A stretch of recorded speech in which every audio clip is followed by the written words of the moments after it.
सिंह और आप देख रहे हैं हमारा उत्तराखंड का ये खास बुलेटिन में सबसे पहले जिक्र करेंगे वीर बाल दिवस कार्यक्रम का। यकीनन जिक्र उम्र छोटी थी लेकिन हौसले हिमालय से ऊंचे। देहरादून में वीर बाल दिवस पर साहिबजादों की शहादत को याद किया गया। मुख्यमंत्री पुष्कर सिंह धामी ने कार्यक्रम में शिरकत कर साहिबजादों की शहादत को याद किया और उनके आदर्शों से साहस, समर्पण और देशभक्ति की प्रेरणा लेने का संदेश दिया गया। मुख्यमंत्री ने बच्चों और नागरिकों के साथ मिलकर श्रद्धांजलि अर्पित की। ये कार्यक्रम राज्य में वीर बाल दिवस के महत्व को दर्शाने वाला एक विशेष अवसर था। सभी मेरे बड़े बुजुर्ग, सभी मेरी माताएं, बहनें, उपस्थित हमारे सभी नौजवान साथी, युवा साथी और जिन दो बच्चों को आज यहाँ पर बहादुरी के लिए मेरे हाथों जिनका मैं कहूँ प्रोत्साहन किया गया कि ये प्रोत्साहन इसलिए कि बच्चों आप जीवन में और भी अच्छे अच्छे काम करते रहो। हम सब लोगों की तरफ से इन बच्चों को बहुत शाबाशी। मुझे गुरु घर में जाने का सौभाग्य प्राप्त हुआ और सच में बहुत आनंद की अनुभूति हुई। मैं अभी प्रधान जी से यहाँ पर उसके बारे में बात कर रहा था, उनको बता रहा था कि इतना शानदार, इतनी साफ सफाई, इतनी अच्छी व्यवस्था, इतना अच्छा कीर्तन, वहाँ पर सेवा हो रही थी, जबकि संख्या वो कह रहे थे बहुत कम है। लेकिन पूरे देश भर से आने वाले गुरु घर के भक्त, गुरु घर पर जिनकी कृपा होती है, वो सब बड़ी संख्या में आते हैं। तो मैंने भी आज सवेरे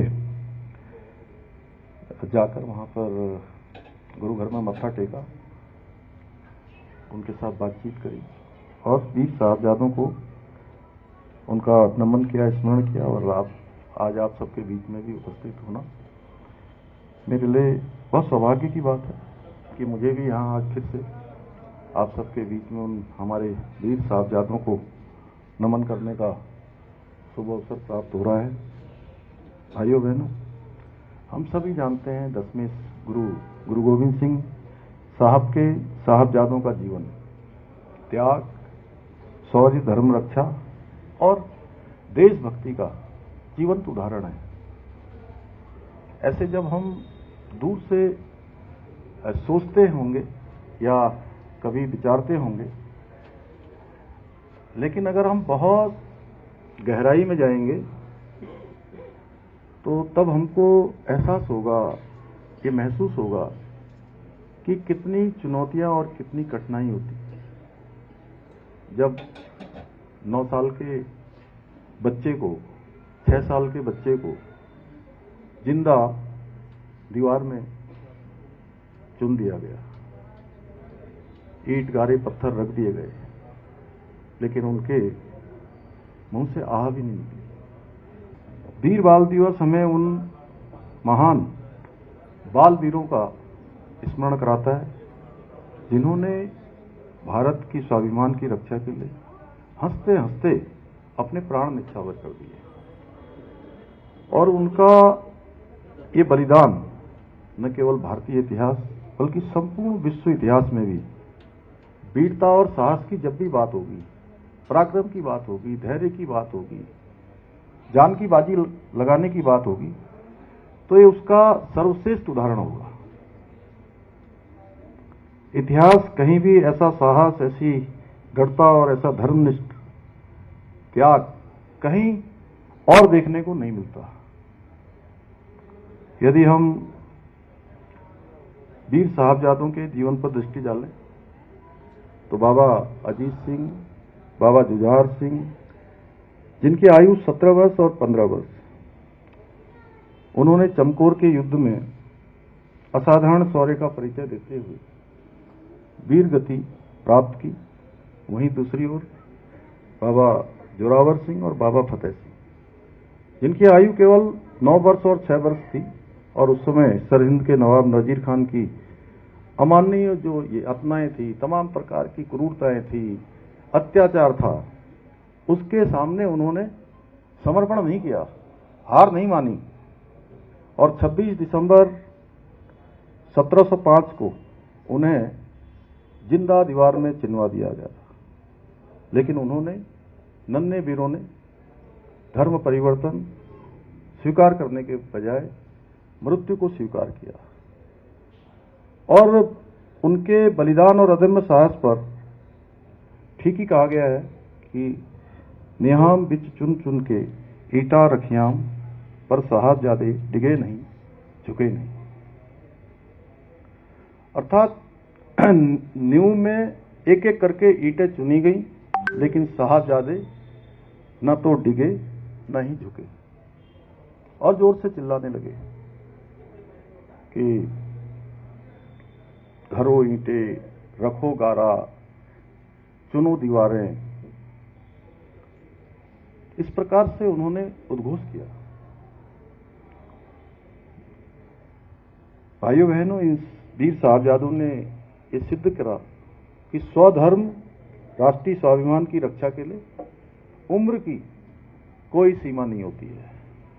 उम्र कभी आड़ी आने आती है। जब संस्कार हो, जब देश के लिए कुछ करना हो, धर्म की शिक्षा दी गई हो, संस्कार सिखाए गए हों, आने वाली पीढ़ियां हैं, उन पीढ़ियों को भी अपने वीरों से अनजान रखने का काम किया।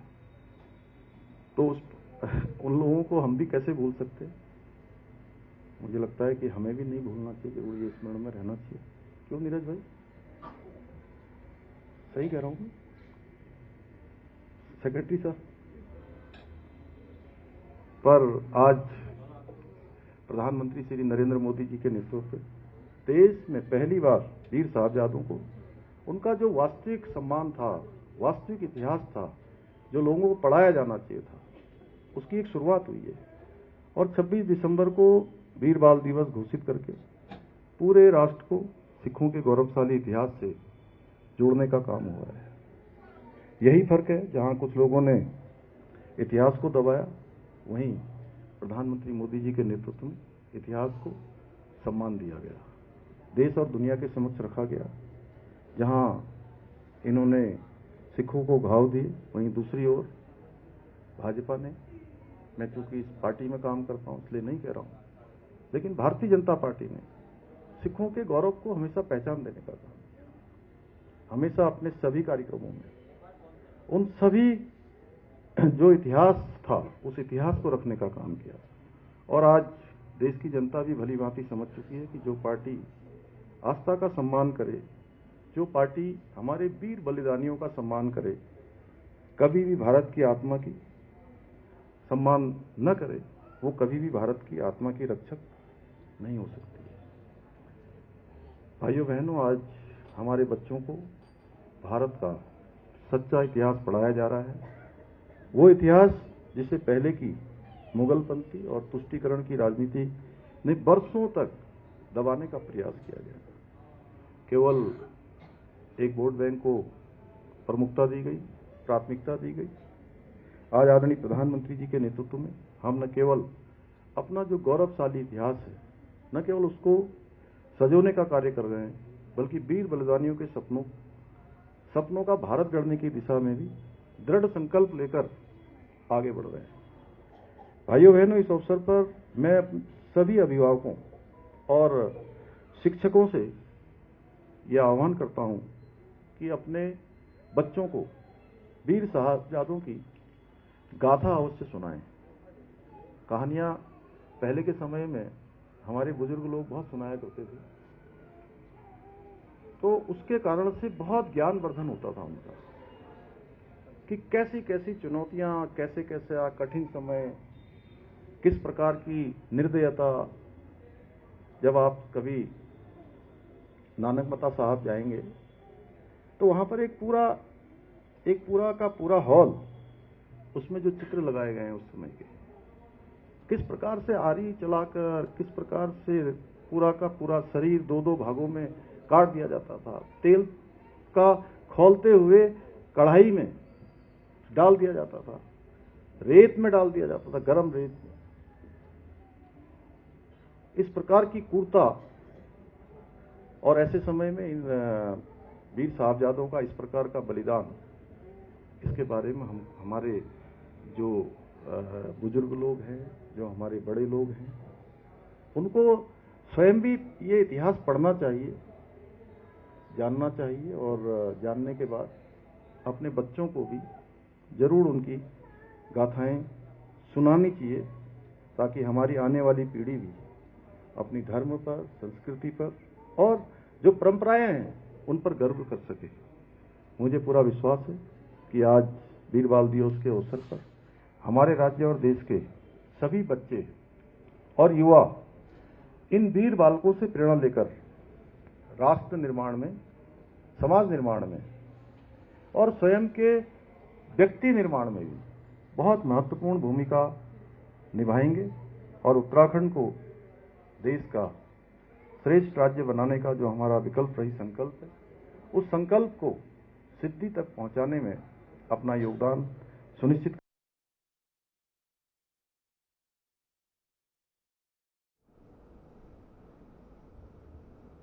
तो वहीं चमोली जिले के पीपलकोटी में आयोजित 24वें विकास मेला 2025 में मुख्यमंत्री पुष्कर सिंह धामी ने शिरकत की।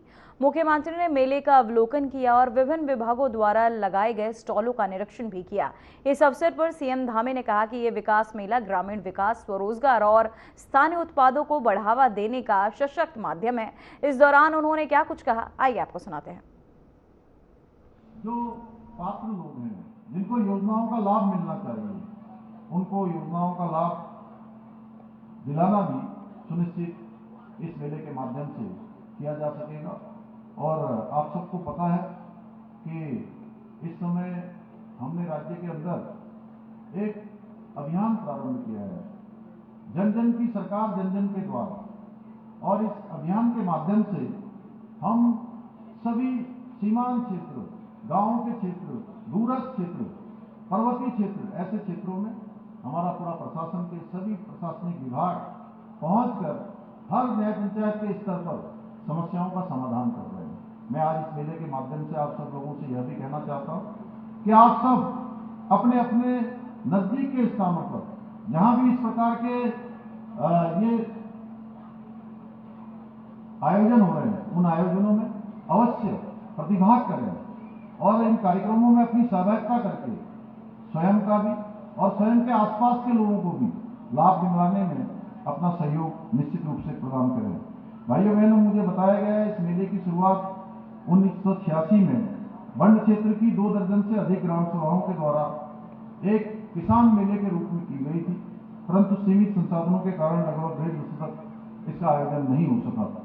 लेकिन बंड क्षेत्र के नागरिकों की सामूहिक चेतना का परिणाम है कि इस मेले का पुनः इसका आयोजन प्रारंभ हो चुका है और आज ये चमोली जनपद के एक प्रमुख मेले के रूप में अपनी एक विशिष्ट पहचान बना रहा है। इसके लिए मैं अभी शाह जी यहाँ से बोल रहे थे, मैं यहाँ के सभी स्थानीय निवासियों का, व्यापारियों का, किसान भाइयों का और मेले के आयोजन से जुड़े हुए प्रत्येक व्यक्ति जो मेले के आयोजन में अपना सहयोग कर रहा है, उन सभी के प्रति आभार व्यक्त करता हूं, जिनके समर्पण और योगदान से इस मेले का एक भव्य स्वरूप आज देखने को मिल रहा है। भाइयों बहनों, पिछले दिनों राज्य की रजत जयंती के अवसर पर आज प्रधानमंत्री श्री नरेंद्र मोदी जी ने हम सब प्रदेशवासियों को संबोधित करते हुए हमारे पारंपरिक मेलों और इस प्रकार के उत्सवों को बढ़ावा देने के लिए 1 डिस्ट्रिक्ट 1 फेस्टिवल यानी कि एक जिला एक मेला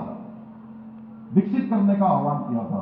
मेरा मानना है इस पहल के माध्यम से हमारे राज्य के विभिन्न क्षेत्रों में आयोजित होने वाले जो पारंपरिक मेले हैं, वो न केवल राष्ट्रीय और अंतर्राष्ट्रीय स्तर पर नई पहचान उनको मिल सकेगी, इसके साथ ही हमारे जो शानदार उत्पाद बनाने वाले हस्तशिल्प। ब्रेक के बाद बुलेटिन में एक बार फिर से आपका स्वागत है। मुख्यमंत्री पुष्कर सिंह धामी के निर्देश में जन जन की सरकार जन जन के द्वार कार्यक्रम के तहत विकासखंड खिरसू की न्याय पंचायत देवलगढ़ में बहुउद्देशीय शिविर आयोजित किया गया। शिविर में 23 विभागों ने अपने अपने स्टॉल लगाए, जहां ग्रामीणों की सरकारी योजनाओं की जानकारी दी गई और लाभार्थियों को विभिन्न योजनाओं का सीधा लाभ प्रदान किया गया। कार्यक्रम का उद्देश्य शासन की योजनाओं को जन साधारण तक पहुंचाना और समस्याओं का त्वरित समाधान सुनिश्चित करना रहा।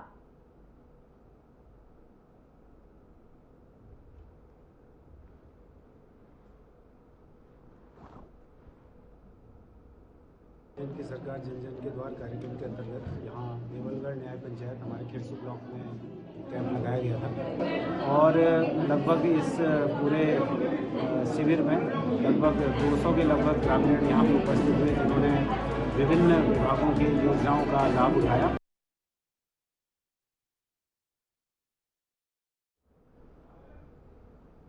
तो वहीं अंकिता भंडारी हत्याकांड से जुड़े कथित ऑडियो और वीडियो वायरल होने के बाद सियासत गर्मा गई है। वायरल क्लिप में पूर्व बीजेपी विधायक सुरेश राठौर और खुद को उनकी पत्नी बताने वाली अभिनेत्री उर्मिला सनावर के बीच बातचीत में बीजेपी नेता दुष्यंत कुमार गौतम का नाम उभरने के बाद कांग्रेस ने जांच और कड़ी कार्यवाही की मांग करते हुए धरना प्रदर्शन शुरू किया। इस मामले में हरिद्वार के बहादुराबाद थाने में शिरोमणि गुरु रविदास विश्व महापीठ के प्रदेश अध्यक्ष धर्मेंद्र कुमार की शिकायत पर सुरेश राठौर और उर्मिला सनावर के खिलाफ मुकदमा दर्ज किया गया। शिकायत में आरोप लगाया गया कि दोनों द्वारा दुष्यंत कुमार गौतम की छवि धूमिल करने के लिए सोशल मीडिया पर भ्रामक और झूठी सामग्री फैलाई जा रही है।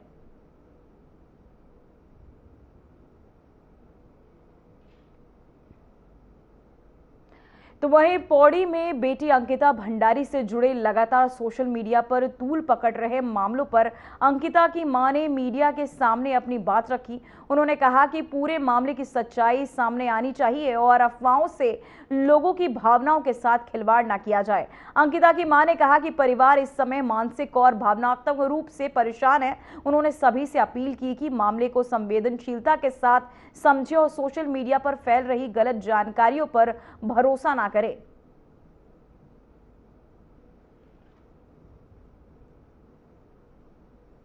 मैंने अपनी बेटी को बड़े लाड प्यार से पाला था। अब 3 साल हो गए मुझे रोते रोते, अभी तक मुझे कोई न्याय नहीं मिला। जब से मैंने आपकी वीडियो देखी है मुझे आशा की किरण दिखाई दी है।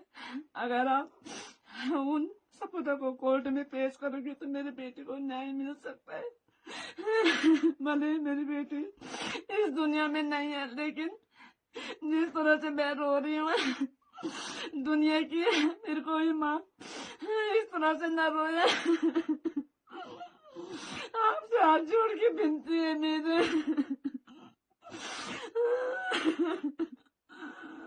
कि आप ये सारे सबूत कोर्ट में पेश करना। अगर आप चाहते हैं तो मेरी बेटी को न्याय मिले। तो वहीं मुस्लिम राष्ट्रीय मंच ने अपने स्थापना के 23 वर्ष पूर्ण कर 24वें वर्ष में प्रवेश के अवसर पर काशीपुर में भव्य कार्यक्रम आयोजित किया। इस अवसर पर कार्यकर्ताओं ने केक काटकर जश्न मनाया और सामाजिक सद्भाव का प्रतीक दरगाह बुलंदशाह बाबा पर चादर पोशी कर देश की शांति, आतंकवाद से मुक्ति और खुशहाली की दुआ मांगी। कार्यक्रम के दौरान प्रधानमंत्री ने स्वच्छ भारत अभियान के तहत सफाई अभियान भी चलाया गया, जिससे कार्यकर्ताओं ने आसपास के क्षेत्र को स्वच्छ बनाने में सहयोग किया। राष्ट्रीय संयोजक तुषारकांत हिंदुस्तान और क्षेत्र संयोजक डॉक्टर मोहम्मद हसन नूरी ने 2047 के अखंड भारत का संकल्प दोहराया। उन्होंने कहा कि संगठन का मूल उद्देश्य प्यार, भाईचारा और हम सब हिंदुस्तानी है के भाव के साथ देश को आत्मनिर्भर बनाना है।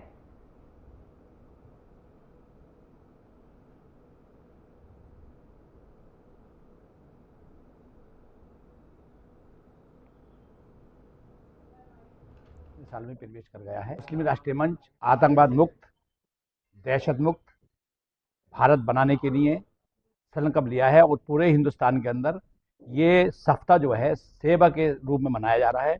हमारे कार्यकर्ता हर स्टेट के अंदर, पूरे हिंदुस्तान के अंदर जगह जगह मुस्लिम राष्ट्रीय मंच का स्थापना दिवस मना रहे हैं।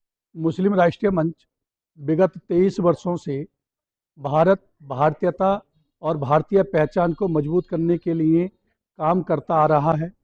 आज मुस्लिम राष्ट्रीय मंच को 23 वर्ष पूरे होकर के 24वें वर्ष में प्रवेश कर रहा है। तो मुस्लिम राष्ट्रीय मंच की ओर से पूरे देश से एक निवेदन है, हम सब हिंदुस्तानी हैं, इसलिए हम सब अपनी हिंदुस्तानियत को, अपने हिंदुस्तान को मजबूत बनाने के लिए, आत्मनिर्भर बनाने के लिए आने वाले 2047 के भारत का संकल्प लें। वह भारत जो पूरे विश्व को भयमुक्त, जो सबको शांति, प्रेम और मोहब्बत दे सके, ऐसा भारत बनाने का संकल्प लें। यही मुस्लिम राष्ट्रीय मंच का 24वें वर्ष में एक सद संकल्प। फिलहाल उत्तराखंड की खबरों में इतना ही। मुझे दीजिए इजाजत। नमस्कार।